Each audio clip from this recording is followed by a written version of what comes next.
Mi nombre es Diana Muñoz Castellanos, soy abogada especialista en Derecho Penal con estudios de maestría en la misma área. Me desempeño como directora del área penal del Consultorio Jurídico de la Universidad de Bogotá, Jorge Tadeo Lozano, y en tal virtud o en virtud del convenio que la Universidad Jorge Tadeo Lozano tiene con la corporación Anne Frank, he sido invitada para tener esta conversación con ustedes acerca del habeas corpus.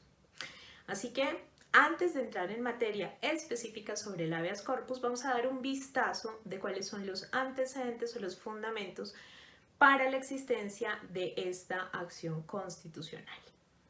Pues bien, Colombia es un Estado social y democrático de derecho.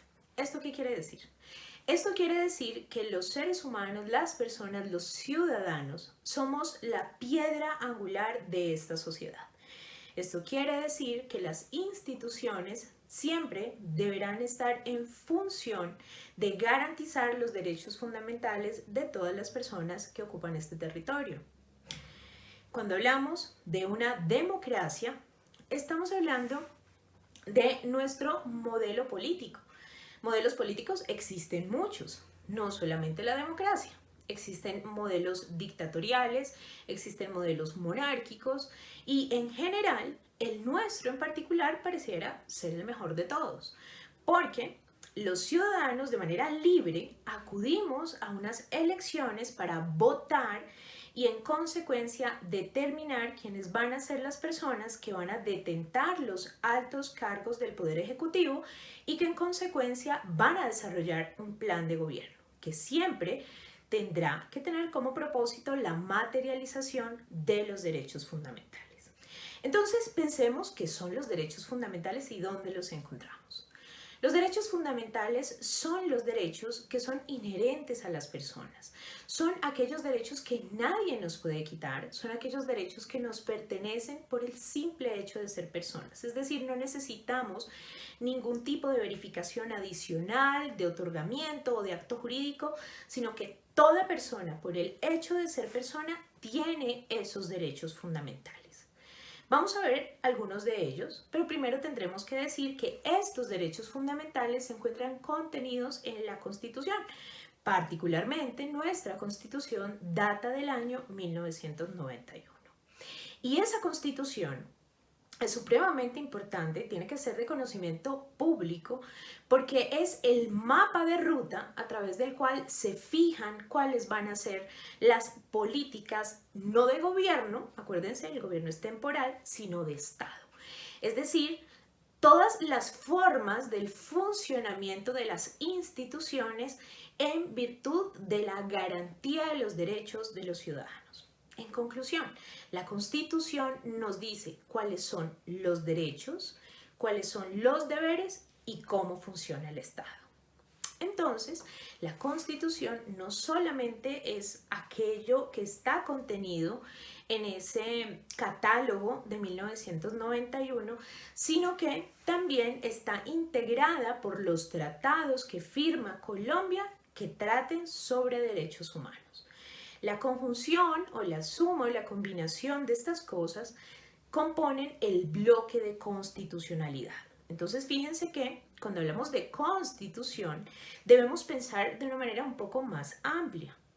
No solamente lo que está contenido en la Constitución de 1991 propiamente dicha, sino que también tenemos que pensar o referirnos a todos los demás tratados que hacen referencia a derechos fundamentales.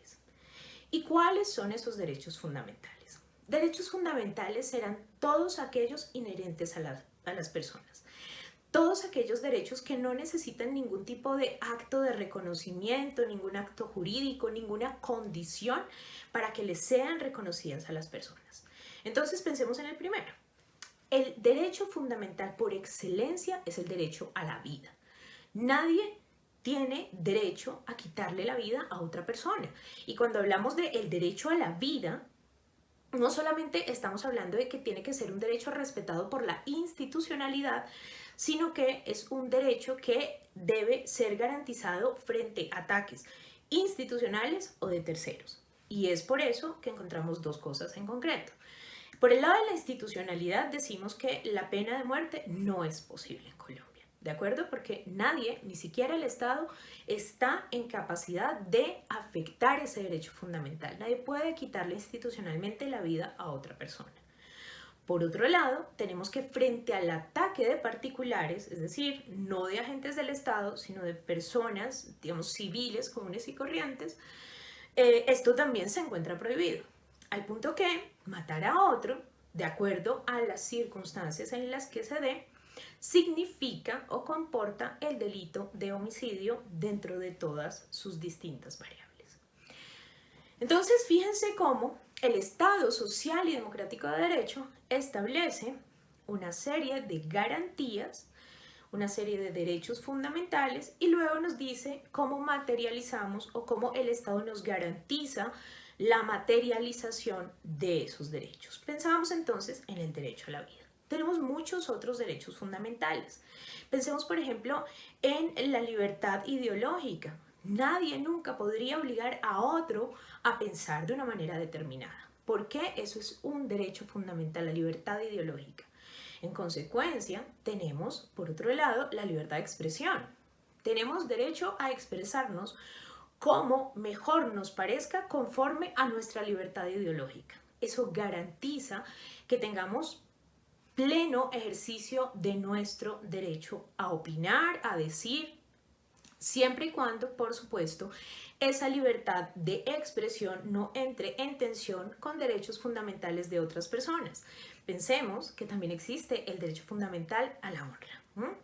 Entonces, tenemos también el derecho a la salud.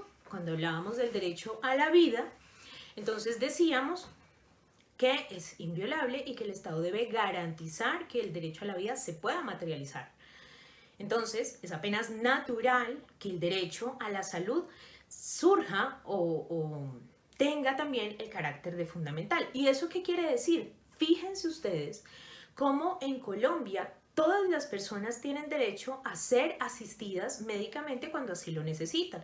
Es por eso que tenemos un régimen de seguridad social en salud que está dividido.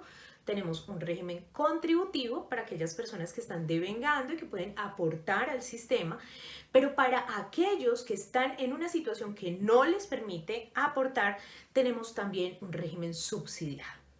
Esto pone en ejercicio justamente lo que acabo de decirles. El Estado tiene que garantizar los derechos fundamentales de todas las personas. La libertad también es un derecho fundamental visto de manera específica, porque piensen que la libertad significa muchas cosas. Tenemos libertad ideológica, de la que ya hablamos, tenemos libertad de expresión, a la que también nos referimos. Tenemos, y esto sí que es bonito porque se ha ido decantando a través de la jurisprudencia, tenemos el libre desarrollo de la personalidad. Hasta hace algunos años en los colegios le exigían a los muchachos tener el pelo corto y a las jovencitas les indicaban cuál tenía que ser el largo de la falda. Esto se fue, digamos, impactando a la Corte en la medida en que las personas ejercieron acciones constitucionales en las cuales pidieron que les fuera garantizado su derecho al libre desarrollo de la personalidad. Entonces, fíjense cómo la Constitución nos ha dotado a los ciudadanos de una serie de derechos que antes que la Constitución habían estado dados por otros pronunciamientos, especialmente internacionales, tales como la Carta de los Derechos Humanos, que los han venido recogiendo. Pero esto, ¿por qué es importante? Pareciera que son cosas tan obvias que nadie tendría por qué atacar esos derechos fundamentales. Pero la realidad, tristemente, es que día por día vemos cómo se ataca o se atenta frente a esas libertades que tenemos todos los ciudadanos, no solamente por parte de los particulares, sino también por quienes detentan algún tipo de institucionalidad. En consecuencia, pues la Carta Política, nuestra Constitución Política, no puede quedarse solamente con indicarnos cuáles son esos derechos, sino que tiene que dotar a los ciudadanos de acciones que le permitan reclamar el cumplimiento de esos derechos fundamentales cuando están siendo vulnerados, están siendo violados esos derechos fundamentales. Y aquí ya nos vamos acercando a la acción constitucional del habeas corpus. ¿Por qué? Porque dentro de todas esas libertades, la libertad en el sentido más estricto, es decir, la libertad de locomoción, es uno de los derechos fundamentales que sin duda resulta más relevante para las personas. Para nadie es un secreto que la privación de la libertad es una atrocidad. Institucional o no institucionalmente, cuando una persona pierde la libertad, normalmente no pierde solamente la libertad de desplazarse de un lugar a otro, sino que con esa vulneración de la libertad vienen, digamos, atados o atadas más bien otras vulneraciones a los derechos fundamentales. Entonces, podríamos decir, por ejemplo, que en tratándose de la privación de la libertad institucional, nuestros centros de reclusión son centros de absoluta indignidad, donde la persona no solamente se le priva de la locomoción, sino que se le priva de la dignidad humana. Tenemos centros de reclusión donde las personas no tienen un espacio digno para dormir, no tienen alimentos en debida forma para comer, no tienen respeto por la privacidad, es decir, cuando una persona está privada institucionalmente de la libertad, no tiene ningún derecho a la privacidad. Y fíjense cómo esa vulneración del derecho a la libertad no impacta solamente a la persona privada de la libertad, sino que si examinamos un poco más allá, todas las esferas de ese ser humano terminan viéndose impactadas. La esfera laboral, la esfera social, la esfera familiar sí que se ve afectada. Y es por eso que resulta tan importante que la privación de libertad sea, primero, absolutamente excepcional y segundo, que esté perfectamente reglada. Y cuando empezamos, les planteaba que nuestro Estado es un Estado social y democrático de derecho. Y esto, además de lo que ya hemos dicho, también significa que existen unas reglas de juego. No podemos ir, digamos, por el ejercicio de los cargos de poder tomando decisiones arbitrarias conforme se nos ocurra o se le ocurra a quien ostenta ese cargo de poder, sino que todas las afectaciones a los ciudadanos tienen que responder a unas reglas previamente establecidas. Es lo que conocemos como principio de legalidad. No puede ser que yo realice una conducta el día de hoy y el día de mañana se les ocurra cambiar la ley o establecer una nueva disposición y afecte mi comportamiento realizado previamente. Entonces, esas reglas de juego hacen referencia a que el Estado es un Estado social y democrático de derecho, porque se entiende que las leyes son leyes claras, son leyes públicas, son leyes de cara a la ciudadanía y en consecuencia, solo en virtud de esa normatividad puede llegar a existir una afectación a un derecho fundamental tan relevante como el de la libertad, que insisto, no solamente afecta a quien lo padece, sino que impacta a todas las esferas que forman parte de su vida en sociedad. Entonces, ¿qué es el habeas corpus? El habeas corpus es a la vez un derecho fundamental y una acción constitucional. ¿Por qué decimos que es un derecho fundamental? Porque hace referencia a que la privación de la libertad de una persona siempre tendrá que hacerse conforme a normas preexistentes y con respeto al debido proceso. No puede, por grave que sea la conducta o por arbitrario que sea el funcionario, tomar una decisión que vaya en contra de las normas o que se tome violando o vulnerando el debido proceso que también se erige como derecho fundamental.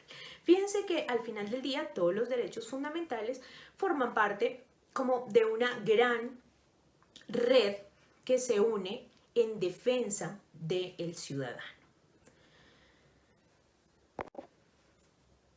El habeas corpus entonces es también una acción constitucional. Primero que todo, está contenida en el artículo 30 de la Constitución Política. pero también tiene desarrollo legislativo o desarrollo legal en la Ley 1095 del año 2006. Para los más curiosos, también les recomiendo la sentencia de constitucionalidad 187 de 2006. Estas tres disposiciones nos indican qué es el habeas corpus, cuándo procede el habeas corpus, cuándo no procede el habeas corpus y cómo se tramita. Entonces vamos a ver cada uno de estos pasos. El primero, ya dijimos, el habeas corpus entonces es un derecho fundamental y al tiempo una acción constitucional. ¿Qué es lo que buscan las acciones constitucionales? Que particularmente podríamos hablar de dos de relevancia. Todas son relevantes, pero estas son las de mayor relevancia. La acción de tutela y la acción de habeas corpus. La acción de tutela, de la que seguramente otra persona ya les habrá hablado, tiene como propósito la garantía de los derechos fundamentales que están siendo injustamente vulnerados en desarrollo de algún tipo de actividad institucional. Entonces tenemos, por ejemplo, las más famosas, que son las tutelas que se interponen contra las EPS, porque, por ejemplo, no entregan un medicamento y con ello impactan el derecho a la salud. O si es que es un asunto mucho más grave que también afecta a la salud, podemos decir incluso está afectando el derecho a la vida. Hablamos de acciones de tutelas contra los colegios, contra las instituciones que, por ejemplo, no permiten el acceso del estudiante cuando los papás están en mora de pagar la pensión o la matrícula. ¿Qué es lo que decimos allí? Pues que el derecho fundamental del estudiante a recibir la educación nunca podrá estar condicionado al pago de una suma de dinero, porque volvemos a lo mismo. Los derechos fundamentales son inherentes y nadie puede quitárselos nunca a los ciudadanos bajo ninguna circunstancia. ¿Qué otras tutelas podemos ver? ¿Qué otras acciones de tutela podemos ver? Hay una muy importante y es cuando se ha ejercido el derecho de petición y las instituciones no dan respuesta, entonces también se puede iniciar una acción de tutela buscando que se respete ese derecho de petición que tenemos los particulares frente a las instituciones. Pero la acción de tutela, a pesar de que tiene unos términos cortos, no son lo suficientemente cortos o céleres para garantizar un derecho que, de ser afectado, tiene unas implicaciones muchísimo más grandes. Y por su naturaleza, el habeas corpus es una acción constitucional de corte absolutamente específico, que al igual que la acción de tutela busca preservar un derecho fundamental, en este caso el de la libertad, pero lo hace, entre otras cosas, en unos términos supremamente cortos, supremamente céleres. Entonces, ¿en qué casos procede el habeas corpus? El habeas corpus procede ante una privación ilegal de la libertad o una prolongación injusta de una privación de la libertad. ¿Qué quiere decir esto? A la persona la privan de su libertad ilegal o injustamente y en consecuencia estaría legitimado para iniciar una acción de habeas corpus. O también puede ocurrir que la privación de la libertad haya sido justa, legítima, legal, pero ya hayan cesado las razones para prolongar esa privación de la libertad. En consecuencia, el tiempo adicional que la persona está privada de la libertad ya no es conforme a derecho y procederá la acción de habeas corpus. Es muy importante que ustedes sepan que la acción de habeas corpus no solamente la puede presentar la persona directamente afectada, sino que está previsto que la pueda presentar cualquier persona en favor de aquel privado de la libertad. Esto tiene todo el sentido del mundo, porque muchas veces la persona que está privada de la libertad no tiene las posibilidades de acudir a una autoridad judicial para que le garantice o le materialice sus derechos. Entonces, al permitir que un tercero pueda iniciar esta acción constitucional de habeas corpus, al facultar a cualquier persona para que la invoque en favor de otro, lo que estamos haciendo es quitando todas las formalidades posibles para que prime el derecho fundamental de la libertad, que además, habrá que decirlo, también está íntimamente relacionado con el derecho al acceso a la administración de justicia, Pensemos, si una persona está privada de la libertad de una manera arbitraria, por ejemplo, por decir cualquier cosa, en una instalación militar, no creo que existan muchas posibilidades de que esa persona acuda o tenga como remitir a una autoridad judicial una acción de habeas corpus.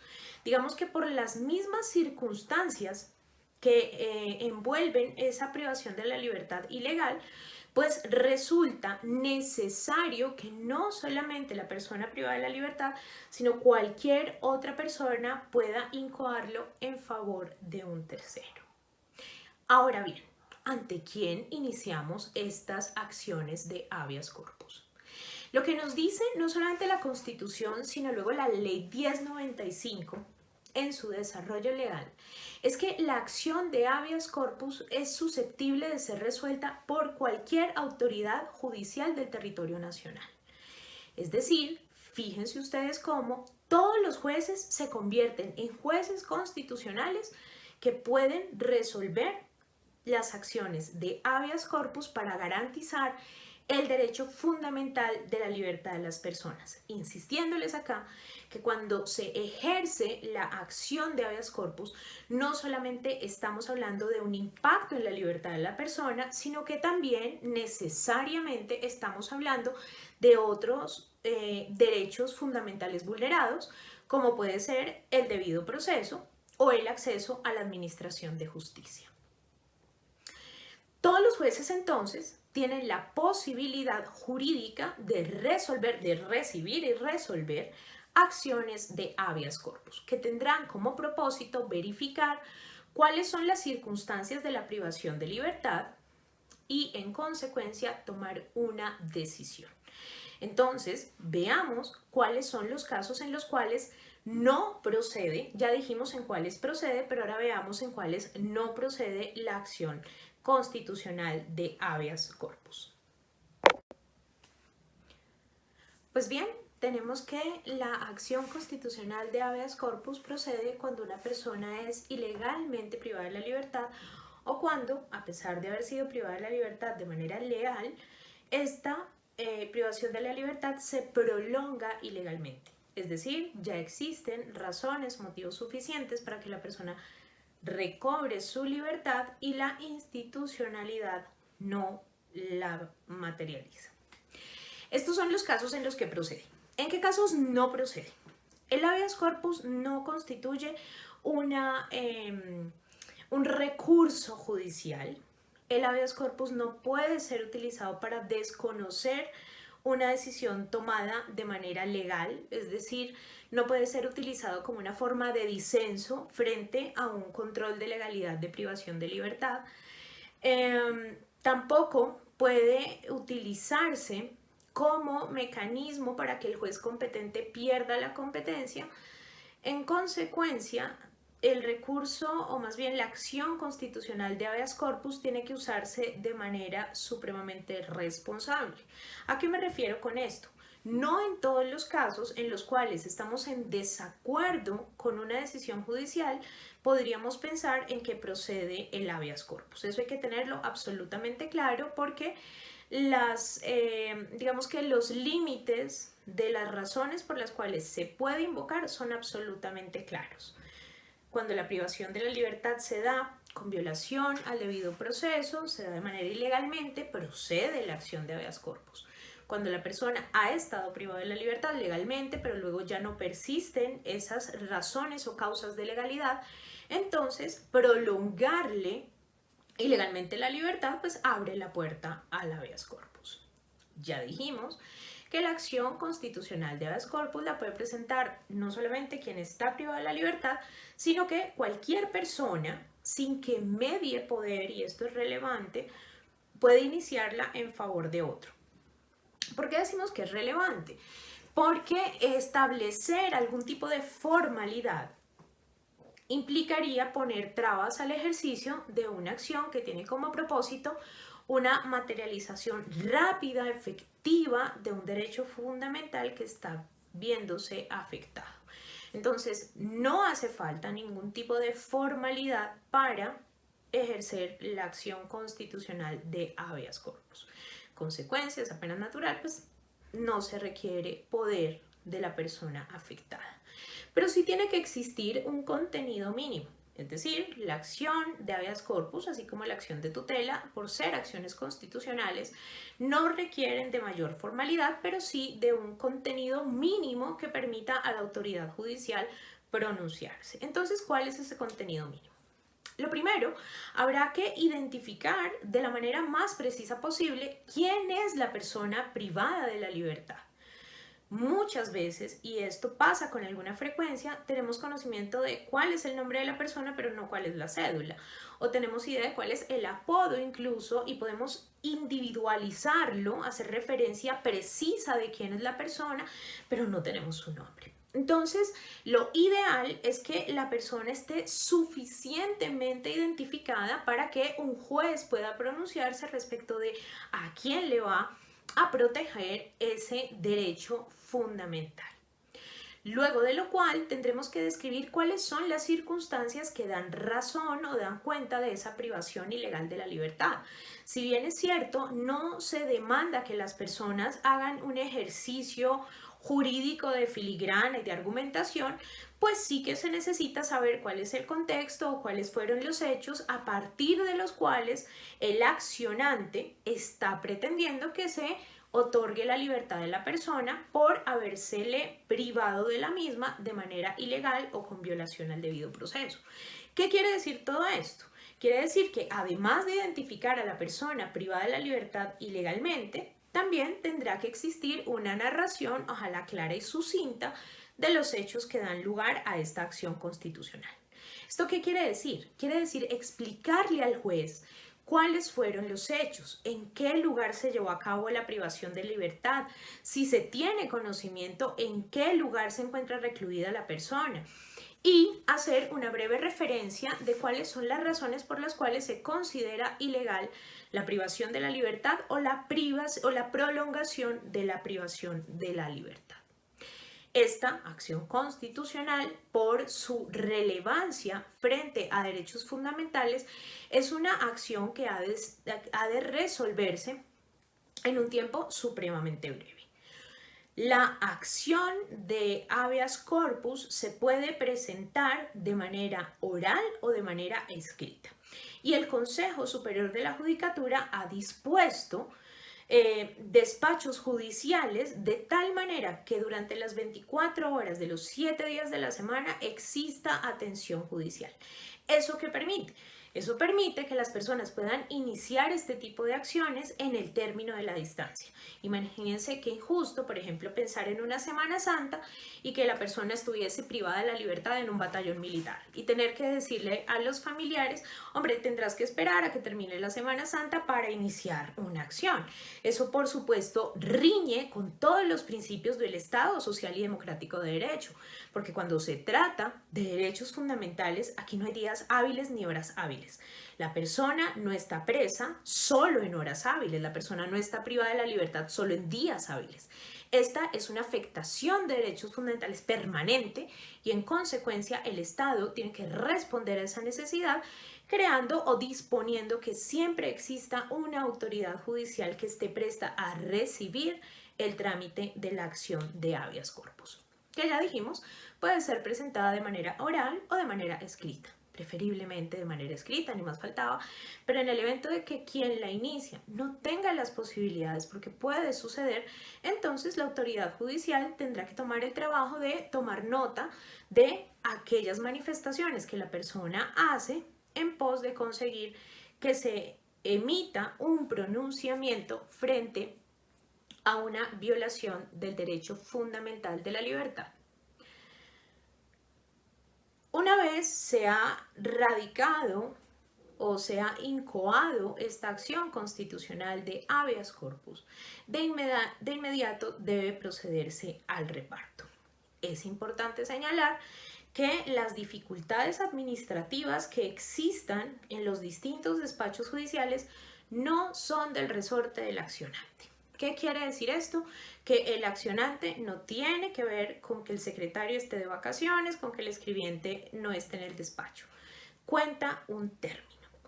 ese término es de 36 horas y cuenta a partir de la radicación o desde el momento en que se incoa la acción. Y fíjense ustedes que 36 horas es un término bastante corto. ¿Qué hace la autoridad judicial dentro de ese término? Pues lo primero es abocar el conocimiento de la acción constitucional de habeas corpus, luego de lo cual tendrá que citar a las partes involucradas. En algunos casos, citará a aquella autoridad o aquella institución por cuenta de la cual fue privada de la libertad la persona respecto de la cual se inicia el habeas corpus. Pero también puede ocurrir que el juez que esté resolviendo la acción constitucional de habeas corpus convoque a la persona privada de la libertad, porque esto es muy importante, porque no solamente se trata de la libertad, sino que también estamos hablando muchas veces del derecho a la vida y de la integridad personal. No es para nadie un secreto, porque ya existen pronunciamientos judiciales al respecto, que en Colombia han existido ejecuciones extrajudiciales. Y fíjense ustedes cómo resulta relevante que las personas que tengan conocimiento de los hechos actúen de manera inmediata, porque de una privación ilegal de la libertad, es decir, de un ejercicio arbitrario del poder del Estado, puede derivarse en una afectación mayor, entendiendo, por supuesto, que la libertad es un derecho fundamental que al verse afectado, luego puede recomponerse. Pero cuando hablamos de la vida, una persona que ha perdido la vida, pues no puede recuperarla. Entonces, esa es la razón de la premura en los términos del habeas corpus. Entonces, como les decía, el juez, una vez ha abocado conocimiento, deberá convocar a las partes. ¿Y a qué nos referimos con las partes? Convocar a la institución, a la entidad o al funcionario por cuenta de la cual se privó de la libertad a la persona afectada. Y también puede realizar una entrevista a esa persona privada de la libertad cuando por las circunstancias que rodean el hecho teme por el impacto a otros derechos fundamentales. Ahora, esta citación o esta entrevista que se le hace al afectado no es obligatoria, porque hay casos en los cuales el juez tiene los elementos suficientes para decretar o para ordenar la libertad de la persona sin que medie ningún tipo de entrevista. Por ejemplo, cuando se advierte que la persona se le privó de la libertad sin el lleno de los requisitos, por ejemplo, que no existía una orden de captura o que no lo hizo una autoridad legitimada para privarle de la libertad. Esto, por supuesto, no desplaza de ninguna manera al juez de control de garantías. ¿Y esto por qué es relevante? Muchas personas, cuando saben que un cercano o cuando ellas mismas son privadas de la libertad y ha transcurrido un tiempo, entonces consideran que en lugar de esperar a ser puestas a disposición del juez de control de garantías, lo que procede es el ejercicio de la acción constitucional de habeas corpus. Eso es un error garrafal. ¿Por qué? Porque la acción constitucional de habeas corpus se puede incoar solamente una vez por los mismos hechos. Entonces, lo que corresponderá de manera inteligente es esperar el pronunciamiento del juez de control de garantías, porque si se prolongó ilegalmente la libertad, es él el llamado en primer momento a declarar la ilegalidad de la captura y en consecuencia a otorgarle el restablecimiento de la libertad. Esta acción constitucional de habeas corpus entonces solamente puede ser presentada una vez por unos mismos hechos. No quiere decir esto que si la persona padeció una privación de libertad, ejerció la acción de habeas corpus, fuere como fuere resuelta y luego tiene otra privación de la libertad, no puede volver a presentarla. Es respecto de los mismos hechos. Pero seguíamos con el trámite. Estando entonces el juez en conocimiento de los elementos que ya le permiten vislumbrar la existencia o inexistencia del respeto de las garantías y del debido proceso, tendrá que tomar una decisión dentro de las 36 horas. Y esa decisión será negando la acción constitucional de habeas corpus por las razones que considere, por ejemplo, porque no se trata de una privación ilegal, porque existe un juez competente al que él no va a desplazar, porque existe el ejercicio de unos recursos de ley que tampoco le corresponde a él pretermitir. Las razones que tenga, pues que pueden variar según las particularidades del caso. O puede ordenar la libertad inmediata de la persona que ha sido puesta en privación de libertad de manera ilegal o arbitraria, porque por supuesto esto contraviene nuestro orden constitucional. Si eso es así y lo establece la norma, no puede la autoridad prever otro mecanismo para volverle a privar de la libertad. Es decir, si la privación de la libertad se dio violando los derechos y las garantías y así lo determina un juez constitucional en sede de habeas corpus, no le es dado a la institucionalidad tratar como de enmendar el camino y buscar nuevamente privarlo de la libertad. Es una especie de blindaje que se le otorga a la persona que había sido privada de la libertad injusta o ilegalmente o arbitrariamente.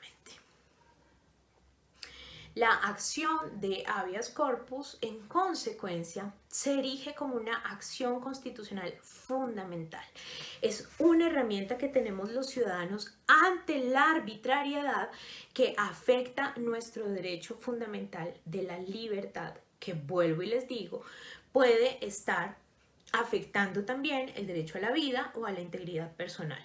A la vida por un eventual homicidio y a la integridad personal por unas lesiones o eventualmente por una tortura. La acción constitucional, en consecuencia, se erige como una de nuestras garantías como parte del Estado social y democrático de derecho. Insisto, cualquier persona la puede presentar y se puede presentar también ante cualquier juez.